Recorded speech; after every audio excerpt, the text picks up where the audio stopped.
kalamai na tsara kalaman soyayya muhimmai ke zana faɗa soyayya ni da ke mun dace kalarki har ma da su fake kyakkyawa ce guda an tare da matakin zarce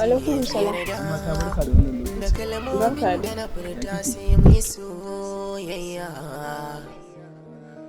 Amma ce ko za mu yi raka ki? Wannan kuma yanzu gaba ɗaya kin yi shiru. In babu nisa inda za ki je mu taka miki mana. To kada fa ki manta. Kamar yadda shure-shure baya hana mai rai mutuwa, haka zan iya jure wannan wulaƙancin domin na na cimma abin da nake so. Kaga, duk ba zaman jiran ku nake yi a nan ba, akwai wanda nake jira. yawan masu yawa Ni fa dama yau tun da garin nan ana rana.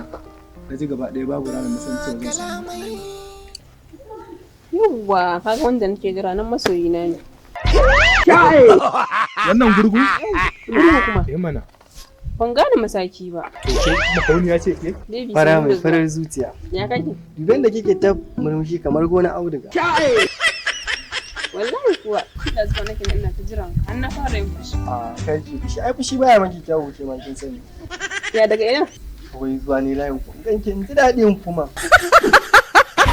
To shikenan ba damuwa. Yanzu ina da ka tafi.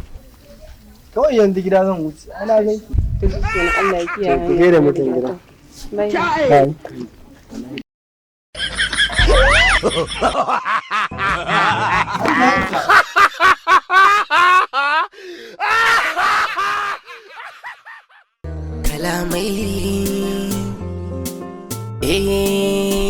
kalamai na tsara kalaman soyayya muhimmai ke zana faɗawa na shirya